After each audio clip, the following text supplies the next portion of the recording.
Asalaamu calaykum kusoo dhawaada cashirkeena maanta waxaa waaye caleemaha yararka aad soo aragteen.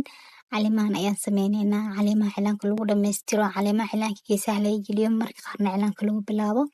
Caleemahan aad ay cilaanka muhiim ugu yihiin. Caleemahan haddii aad sameyn karin wax badan ayaa cilaankaaga ka dhiman. Waxaan rajeynayaa qof walba oo cilaanka xiiseeya inuu caleemahan isku soo dayi doono insha Allah. Qofkii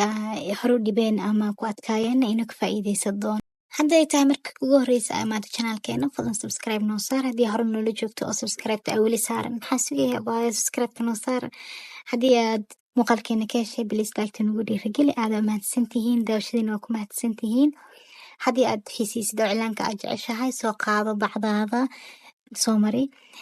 gabdhaha cilaanka ku baratikee buugaagta fadlan iska joojiya cilaanka haddii aad rajo ka leedahay inaad baratid aad rabtid kareemka madow ah hadda ku marinayo waa kareem ma ku dhigaayo warqadda cad warqadan cadna waxay leedahay waa stiikarada gacmaha oo cilaanka lagu mariyo oo la gediyey waaye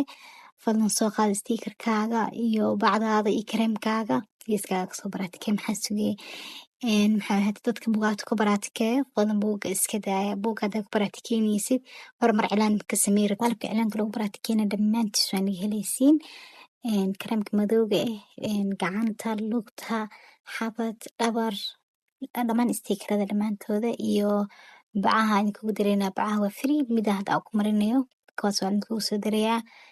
buugga cilaanka oo bilow ahna waa naga helaysiin haddii aad cilaanka barashiisa jeceshahay haddii cilaanka barashadiisa xiiseynaysid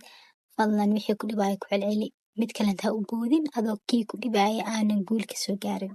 midka ku dhibaaya caleenta ku dhibayso waxa ku dhibaaya ku celceli kareemka madowgaad ha haysatid qof walba gacantiisa oo jaanis aad ka heshid u mari stiikarkaaga qaado mari guul ayna rajeynaya dhammaantiina dadka inay bartaan cilaanka jecel